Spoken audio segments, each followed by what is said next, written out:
베드로전서의 저자는 전통적으로 베드로 사도다라고 다들 학자들이 인정하고 있습니다. 그리고 이 서신의 목적은요, 고난받는 그리스도인들을 위로하기 위하여 이 편지를 쓴 것이지요. 특별히 서신의 수신자들은 로마 제국 전역에 흩어져 있는 바로 성도들입니다. 특히 소아시아에 흩어져 살아가면서 박해를 받고 있는 그리스도인들을 위하여 지금 베드로는 편지를 쓰고 있는 것이지요. 그리고 이 편지는 로마에서 기록되었을 것으로 추정되어집니다. 베드로전서를 쓴 베드로, 그는 누구일까요? 베드로 사도는 어떤 사람이었습니까? 사실 베드로 사도는 실패자였습니다. 모두 주를 버릴지라도 나는 결코 버리지 않겠습니다. 누가 말했습니까? 바로 베드로가 말하였지요. 그렇게 베드로는 예수님을 끝까지 따라가겠습니다 라고 다짐하였습니다. 그러나 이미 예수님은 베드로를 알고 계셨지요. 베드로에게 예수님이 무엇이라고 말씀하십니까? 내가 진실로 내게 이르노니 오늘 밤 닭 울기 전에 내가 3번 나를 부인하리라 라고 말씀하십니다. 예수님은 이미 베드로가 어떤 제자인지 또 그가 어떻게 행할 것을 다 알고 계셨습니다. 그리고 이 일은 안타깝게도 그대로 이루어지지요. 잡히신 예수님을 쫓아갔습니다.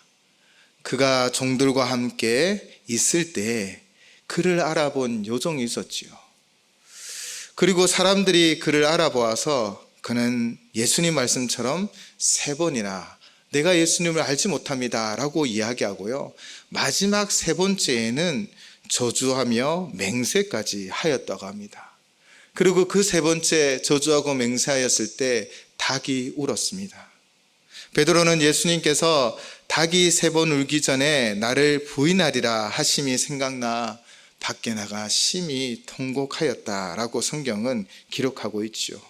이처럼 베드로는 어떤 사람입니까? 사실 배신한 실패자가 베드로입니다. 그리고 베드로는 어떤 사람일까요? 저는 베드로는 도망자였다라는 생각이 듭니다. 요한복음 21장 3절입니다. 시몬 베드로가 나는 물고기 잡으러 가노라 하니 그들이 우리도 함께 가겠다 하고 나가서 배에 올랐으나 그날 밤에 아무것도 잡지 못하였더니. 아멘. 이 구절에 대한 해석이 조금 다양했습니다. 어떤 학자들은요, 베드로는 원래 성실하고 부지런하기 때문에 그가 시간을 허비하지 않고 낚시하러 간 것이다 라고 이야기하는 주석가도 있었습니다. 그러나 지금 전체적인 장면을 조금 떠올려보고 생각해보면 베드로는 그냥 부지런함이 아니라 어쩌면 낙심된 마음으로 이전에 자신의 직업을 찾아 도망하려는 것처럼 보여집니다. 사실 우리도 이런 모습들이 있습니다. 때로는 우리 인생에 문제가 생기고 어려움을 만날 때 우리는 사실 우리가 가장 잘하는 것에 온 마음을 집중하여 그 일을 행함으로 다른 일들을 잊어버리려고 하는 습성이 있습니다. 추측하기로 베드로도 그렇지 않았을까요? 부활하신 주님을 만나기도 하였지만 아직도 그의 마음은 불안전하고 두려웠던 것 같습니다. 그렇게 자신이 가장 잘할 수 있는 일이 무엇입니까? 어부였던 베드로였기 때문에 물고기를 잡으러 간 것이지요. 나는 물고기 잡으러 가노라. 이 말에 지금 상황에서 그 도망가고자 했던 이들도 바로 다른 제자들도 함께 가게 되며 배에 올라갑니다. 그러나 그날 밤에 어떤 일이 있었습니까? 아무것도 잡지 못한 채 허탕을 하였죠. 가장 잘하는 일에 온 마음을 집중하여 다른 것을 잊으려고 했습니다. 그러나 가장 잘하는 일임에도 불구하고 한 마리도 잡지 못하여서 어쩌면 베드로의 마음이 더 어렵고 뒤숭숭했을 것 같습니다. 그때 부활하신 주님이 그들에게 나타나지요. 비록 그 당시 그 순간에는 그들이 예수님을 알아보지 못하였습니다. 그분이 이렇게 말합니다. 그물 배 오른편에 던지라. 그물을 배 오른편에 던지라. 그리하면 잡으리라. 배에 있던 제자들은 이 권세 있는 목소리에 누구인지 알지 못하지만 순종하여 배 오른편에 그물을 내립니다. 어떤 일이 일어났습니까? 밤새껏 한 마리도 잡지 못하였는데 엄청난 물고기가 그물에 들어왔고 그 물고기를 배에 끌어올릴 수가 없었습니다. 그 순간 한 제자가 주님이시다라고 말하니 베드로는 벗어있던 옷을 겉옷을 두르고는 급하게 바다에 뛰어들어 주님께 나아갑니다. 또한 다른 제자들은 물고기가 너무 많아 배에 실지도 못하고 끌고 왔었지요. 그렇게 그들은 다시 한번 부활하신 주님을 만나고 함께 조반을 먹습니다. 그 후에 예수님께서 베드로에게 질문을 하셨지요. 우리는 이 장면을 다 기억하실 것입니다. 3번을 내가 나를 사랑하느냐라고 질문하였고 베드로도 3번을 대답합니다. 그리고 마지막 대답은 이러했습니다. 주님, 모든 것을 아시오매 내가 주님을 사랑하는 줄을 주께서 아시나이다 라고 고백합니다. 예수님은 베드로의 이 고백들을 들으시고 그에게 다시 사명을 주시고 그를 일으켜 세웁니다. 첫 번째 질문에는 어린 양을 먹이라. 두 번째 질문에는 내 양을 치라. 세 번째 질문에는 내 양을 먹이라 라고 소망을 잃어버리고 사명을 잃어버린 채 도망자였던 베드로를 다시 일으켜 세우는 것이지요.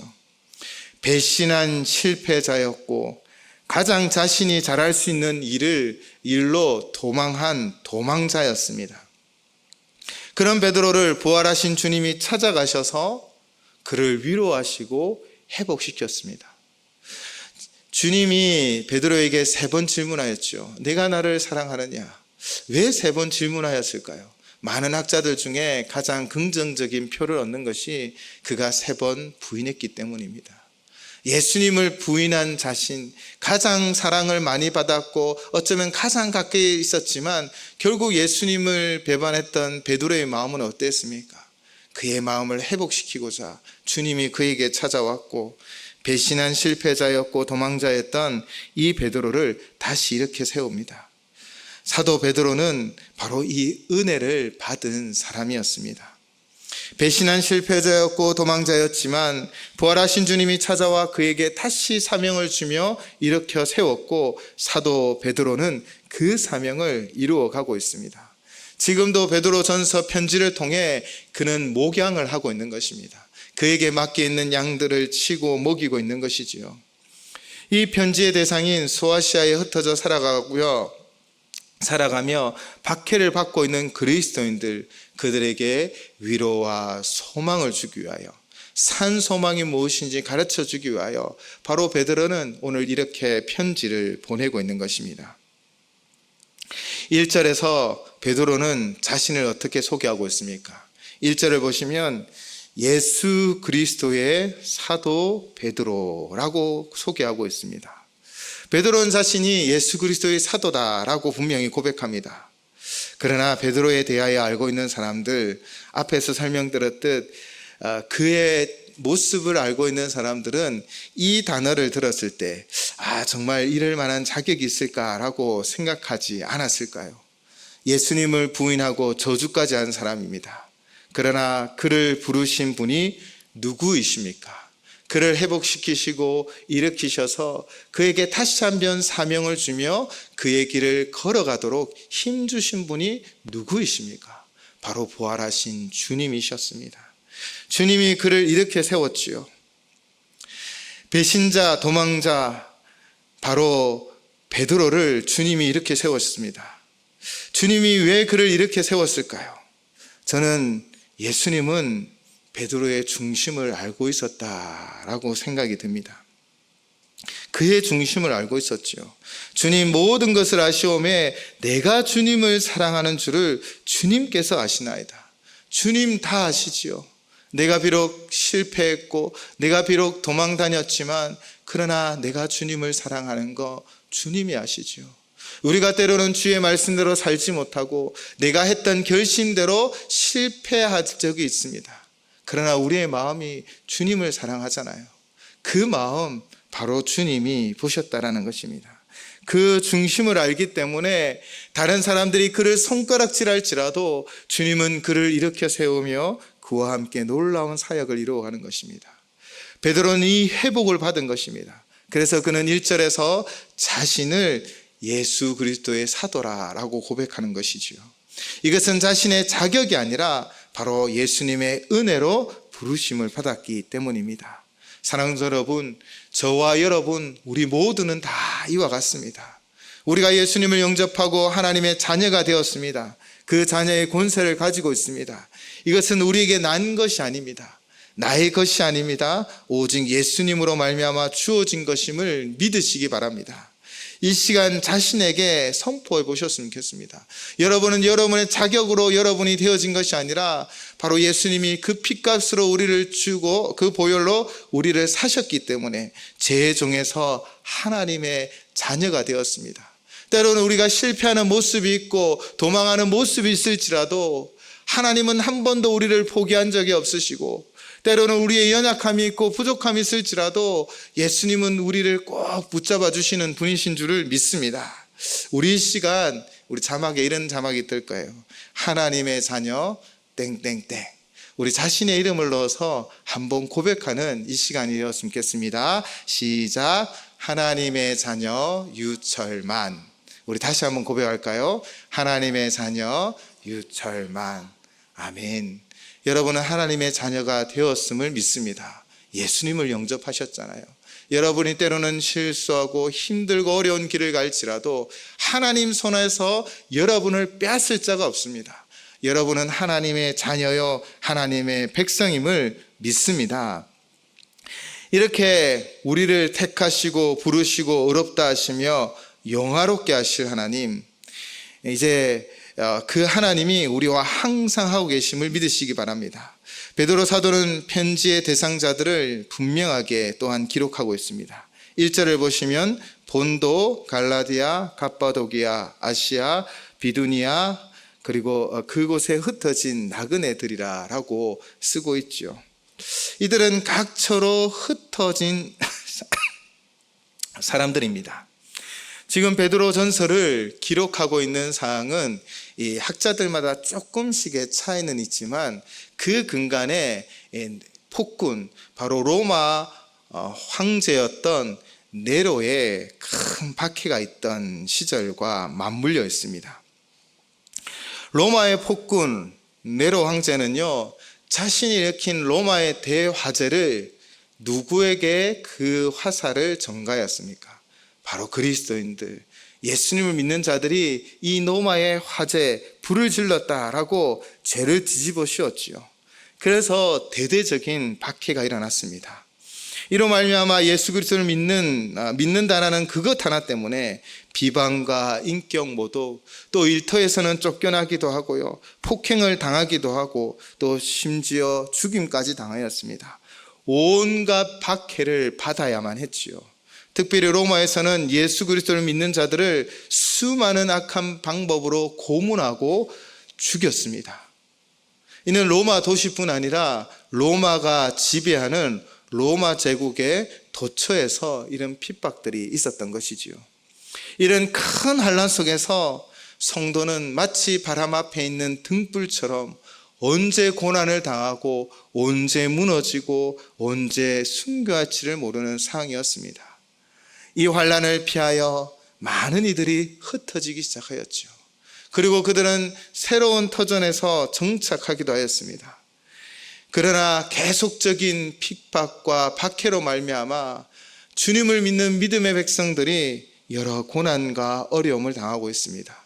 그들을 향하여 베드로는 양을 먹이고 치는 그 목양을 하기 위하여 이 편지를 써서 위로하고 격려하고 있는 것이지요. 먼저 자신이 누구인지를 설명한 베드로는 이 편지를 수신하는 수신자들이 누구인지를 또 오늘 1, 2절을 통하여 분명하게 말하고 있습니다. 먼저 성도들은 어떤 존재입니까? 그 당시 이 편지를 받는 그리스도인들은 바로 흩어진 존재라는 것입니다. 당시 성도들 중에는 원하지 않았지만 여건 때문에, 핍박 때문에 이 삶의 터전을 옮길 수밖에 없었던 이들이 있었습니다. 참 생각해 보면 어르신들의 말이 진리처럼 진리인 것 같습니다. 이런 말을 듣기도 했습니다. 세상 만사 제 뜻대로 다 안 된다. 정말 그런 것 같습니다. 우리가 마음먹은 대로 술술 잘 풀리기도 하지요. 그러나 모든 것이 다 우리의 뜻대로 계획대로 되어지지 않는 것입니다. 예수님을 믿고 그리스도인이 되고 함께 교회에 모여 기쁨을 나누던 그리스도인들, 성도들이 이 핍박 가운데 도망쳐야 하고 또 흩어져야 할 이 상황이 얼마나 슬프기도 했을까요? 그러나 우리가 낙심하지 말아야 할 것은 그 길에 주님이 함께하여 주시고 주님이 영원히 그들과 동행하여 주셨다는 것입니다. 우리는 이미 사도행전을 묵상하면서 디아스포라한 그리스도인들이 어떻게 복음을 땅끝까지 전했는지를 살펴보기도 했습니다. 핍박을 피해 도망갔던 이들은 도리어 그곳에서 복음의 증인들이 되어지기도 했습니다. 이처럼 때로는 어쩔 수 없이 삶의 터전을 벗어나 흩어지는 삶을 살아가지만, 그러나 때로는 그것을 통해 하나님은 하나님의 역사를 이루어 가신다라는 것입니다. 사실 이것은 우리의 계획은 아닐 것입니다. 그러나 하나님은 우리의 인생을 계획하시며 처음과 끝을 인도하시는 인도자이신 하나님이신 줄을 믿습니다. 바로 하나님이 이들을 인도해 주시는 거예요. 그들은 삶의 터전을 버리고 새로운 터전 가운데 이제 정착하고 그렇게 흩어졌던 사람들이었습니다. 고단한 우리의 인생길에 우리도 우리의 마음대로 갈 수 없어 때로는 눈물 지으며 고난의 길을 갈 때도 있고, 만나는 어려움 가운데 낙심이 되는 경우도 있습니다. 그러나 그 흩어지는 자리에 반드시 주님이 함께 하셔서 우리와 함께 하시고 우리를 인도하여 주시며 또 하나님이 계획하신 그 계획을 이루어 가심을 믿습니다. 사랑하는 성도 여러분, 이 믿음으로 주와 함께 동행하시기 바랍니다. 또한 베드로 사도는 이 편지를 받는 수신자들에게 이렇게 이야기합니다. 나그네라고 말하고 있지요. 우리 모두는 다 나그네 인생을 살고 있음을 가르치고 있습니다. 나그네는 어떤 이들입니까? 나그네의 국어 사전적 의미는 자기 고장을 떠나 다른 곳에 잠시 머물거나 떠도는 사람이라는 국어 사전의 의미가 있습니다. 지금 베드로가 보낸 이 편지를 받는 대상자들은요, 본도, 갈라디아, 갑바도기아, 아시아와 비두니아에 흩어진 자신의 삶의 터전을 버리고 새로운 삶의 터전에 자리를 잡아가고 있는 자들입니다. 어쩌면 베드로는 그들을 향하여 이 본도, 갈라디아, 갑바도기아, 아시아와 비두니아에 살고 있는 자라고 표현할 수도 있지만, 그러나 흩어진 바로 나그네라는 것을 분명히 기록하고 선언하고 있는 것이지요. 이는 우리 모두가 이 땅에 바로 나그네 인생을 살아가고 있음을 가르쳐 주고 있는 것입니다. 우리는 이곳에 영원히 살아가는 존재가 아닙니다. 우리가 비록 이 땅에 두 발을 딛고 살아가지만 우리의 본향은 어디에 있습니까? 우리가 영원히 살아야 할 그곳은 어디에 있습니까? 바로 하나님의 처소 천국인 줄을 믿습니다. 예수님은 요한복음 14장 1절 3절로 우리에게 말씀하셨습니다. 너희는 마음에 근심하지 말라. 하나님을 믿으니 또 나를 믿으라. 내 아버지 집에 거할 곳이 많도다. 그렇지 않으면 너희에게 일렀으리라. 내가 너희를 위하여 처소를 예비하러 가노니 가서 너희를 위하여 처소를 예비하면 내가 다시 와서 너희를 내게로 영접하여 나 있는 곳에 너희도 있게 하리라. 아멘. 우리의 영원한 처소, 우리의 본향은 하나님 집임을 믿습니다. 그 영원한 나라, 그 천국이 우리의 본향이지요. 그러므로 그리스도인들은 보이는 세상이 아니라 장차 나타날 영원한 도성을 인생의 궁극적인 정착지로 삼고 살아가는, 바로 그것을 향하여 걸어가는 순례자임을 믿습니다. 우리 모두는 이 순례자의 삶을 살아가는 것입니다. 이 땅의 것은 영원한 것이 없습니다. 그러나 그 나라는 영원할 뿐입니다. 그래서 고라 자손들은 시편 42편 5절로 이렇게 노래하였습니다. 내 영혼아 내가 어찌하여 낙심하며 어찌하여 내 속에서 불안해하는가. 너는 하나님께 소망을 두라. 그가 나타나 도우심으로 말미암아 내가 여전히 찬송하리로다. 아멘. 이 땅에 소망을 두는 것이 아니라 하늘에 소망을 두어야 합니다. 하나님께 소망을 두고 그분을 바라보고 그분을 의지하며 그분과 함께 나아가야 합니다. 또 예수님이 이 땅 가운데 우리가 어떻게 살아야 할지를 분명하게 말씀하셨습니다. 마태복음 6장 19절 20절 말씀입니다. 너희를 위하여 보물을 땅에 쌓아두지 말라. 거기는 좀과 동록이 해하며 도둑이 구멍을 뚫고 도둑질하느니라. 오직 너희를 위하여 보물을 하늘에 쌓아두라. 거기는 좀이나 동록이 해하지 못하며 도둑이 구멍을 뚫지도 못하고 도둑질도 못하느니라. 아멘. 보화를 하늘에 쌓아두라 라고 주님이 우리에게 말씀하십니다.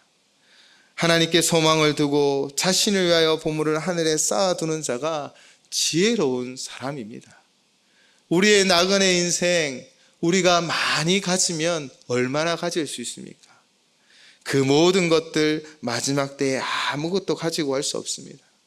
그러나 우리가 기도를 심고 믿음을 심고 복음을 심고 헌신을 심고 섬김을 심으면 하나님은 곧 열매 맺게 하여 주시고 잘했다 내 충성된 종이라 칭찬하여 주실 줄을 믿습니다. 이처럼 우리는 나그네의 인생을 살아가고 있음을 믿고 나그네 순례자의 삶을 살아가시기를 주님의 이름으로 부탁을 드립니다. 그리고 베드로 사도는 2절에서 이 편지를 받는 수신자들에게 택하심을 받은 자들이라고 분명히 기록하고 있습니다. 하나님께 택하심을 받은 자들입니다. 무엇을 위하여 택하심을 받았을까요? 2절입니다. 곧 하나님 아버지의 미리 하심을 따라 성령이 거룩하게 하심으로 순종함과 예수 그리스도의 피 뿌림을 얻기 위하여 택하심을 받았다라고 설명하고 계십니다. 우리에게 증거하고 있지요.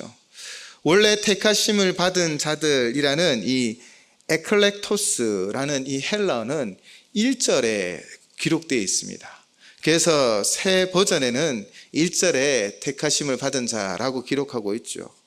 그렇게 1절의 원어대로 해석해 보면 결국 택하심을 입은 자가 흩어진 나그네다라는 의미를 가지고 있습니다. 그러나 아마도 더 이 택하심을 입은 자들이 어떤 자들인지를 설명하기 위해 2절에서 그 이유와 함께 기록한 것 같습니다.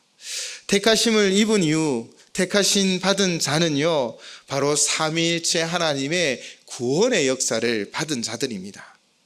하나님 아버지께서 미리 아셨습니다. 창세전에 우리를 미리 아셨습니다. 사랑하는 성도 여러분, 하나님은 저와 여러분을 창세전부터 미리 아시고 택하시고 하나님 자녀 삼아주셨음을 믿습니다. 이 택함으로 여러분을 부르신 거예요. 그리고 또 성령으로 우리를 거룩하게 하셔서 성령 하나님이 우리 가운데 임재하셔서 우리를 거룩하게 하여 주십니다. 하나님 말씀에 순종하도록 순종케 하십니다. 그리고 예수 그리스도의 피로 우리를 죄사함 받게 하십니다. 우리는 오직 예수 그리스도의 그 피로 말미암아 죄사함을 받았지요. 이처럼 성삼위일체 하나님의 역사로 우리는 구원받은 하나님의 자녀로 택함을 받았음을 믿습니다. 성도는 하나님의 계획 속에서 흩어져 살아가지만 또한 나그네의 삶을 살아가지만 그러나 구원받기 위하여 택함을 받은 존재인 줄을 믿습니다. 여러분을 하나님이 다 택하셨어요. 미리 창세전에 택하시고 아셨고 성령님이 우리 가운데 역사하셔서 하나님 우리를 거룩하게 하시고 순종케 하시며 오직 예수 그리스도의 그 보혈로 제사함 받아 이제 죄의 종이 아니라 바로 하나님의 자녀가 되어지게 하셨다라는 것이지요. 우리는 이 믿음으로 살아가셔야 합니다. 이 믿음의 역사가 우리를 은혜와 평강으로 이끌어 주실 줄을 믿습니다. 베드로 사도는 1, 2절 이 짧은 구절이지만 여기에 자신의 신앙의 엑기스를 담고 있습니다. 무엇을 이야기하고 있습니까? 자신의 베드로 사도를 바라보면 배신한 실패자였습니다. 도망자였습니다. 우리 중 누가 하나님 앞에 떳떳하게 나는 도망하지도 않았고 실패하지도 않았고 나는 완전하였습니다 라고 고백할 수 있는 분이 누가 있습니까? 우리 모두는 어쩌면 베드로처럼 배신한 자요, 실패한 자요, 또 도망자였을 것입니다. 그러나 예수님은 포기하지 않으셨습니다. 끝까지 우리를 포기하지 않고 우리와 함께 하시며 도리어 우리의 낙심의 자리에서 우리를 일으켜 세워 다시 한번 사명을 주심으로 우리를 통해 위대한 역사를 만들어 가시는 그런 주님이신 줄을 믿습니다. 그렇게 우리에게 사명을 주셔서 우리 또한 주님 보내신 증인의 삶을 살게 하시는 것이지요. 그리고 그 사명대로 베드로는 예수님의 그 은혜를 증거하고 있는 것입니다. 나는 나 때문이 아니라 바로 하나님의 은혜로 예수님의 사도로 부르심을 있음을 고백하고요. 또 베드로 자신의 자격으로 주어진 것이 아니라 바로 예수님께서 세우신 것을 증거함으로 나는 바로 예수님의 사도 베드로라라고 고백하고 있는 것입니다. 그리고 사도된 베드로는 이 세상을 살아가는 성도의 삶이 흩어지는 삶이요 또 나그네의 삶이요 택함 받은 자의 삶임을 가르치고 있습니다. 우리가 보기에는 흩어지는 것 같고 우리가 보기에는 고난의 길처럼 보이지만 여기에는 하나님의 계획이 있고 이 계획을 통하여 반드시 하나님 역사를 이루어 주실 줄을 믿습니다. 그리고 그 길 가운데 예수님이 동행하여 주시는 것이지요. 또한 우리가 비록 이 땅에 두 발을 딛고 살아가지만 우리의 시민권은 하늘에 있음을 믿습니다. 우리 모두는 다 천국 시민으로 이 땅 가운데서도 하나님의 다스림을 누리며 살아가지만 그러나 결국 우리의 육신의 장막이 무너지는 그때에는 바로 하늘나라에 쳐서 영원한 본향에서 영생 복락을 누리게 되어질 줄을 믿습니다. 그러므로 우리는 이 땅에 마음을 두는 것이 아니라 나그네의 모습으로 순례자의 삶으로 하늘 소망을 가지고 늘 걸어가시기를 주님의 이름으로 부탁을 드립니다. 그리고 우리는 특별히 구원받은 백성입니다. 하나님 우리를 구원하여 하나님 자녀 삼아 주셨고 하나님 우리를 통하여 놀라운 역사를 이루기 위하여 우리를 택함 받았다라는 것입니다. 이 택함에는 우리의 조건이 없었습니다. 성부 하나님이 미리 아셨습니다. 성령 하나님이 우리 속에서 우리를 인도하여 주셔서 거룩해 하시고 바로 순종케 하십니다. 그리고 성자 하나님이 바로 십자가에서 우리의 모든 죄를 대신하여 자신의 피와 살을 다 주셨습니다. 그래서 우리를 구원하셨습니다. 우리는 구원을 위하여 택함 받은 하나님의 자녀임을 믿습니다. 우리가 이처럼 하나님의 계획 가운데 살아가고 나그네의 삶을 살아가며 또 우리에게 구원을 위하여 택함 받은 자임을 믿으며 살아갈 때 바로 그 은혜와 평강이 우리를 주장하며 우리를 다스리는 삶을 살게 되어지는 것입니다. 어떻게 우리가 은혜와 평강을 누릴 수 있습니까? 우리가 애쓰고 힘쓰고 또 우리가 세상 재물을 많이 모으고 우리가 힘을 기르면 그 은혜와 평강을 누릴 수 있을까요? 아닙니다.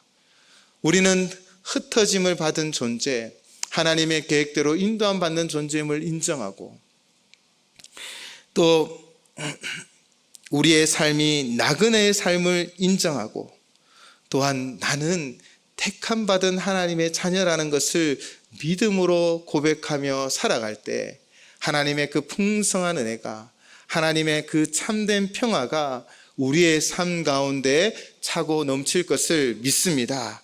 남은 한 주간도 이 믿음으로 하나님의 은혜와 평강을 누리시는 저와 우리 모든 성도님들의 삶이 되시기를 주님의 이름으로 축원을 드립니다.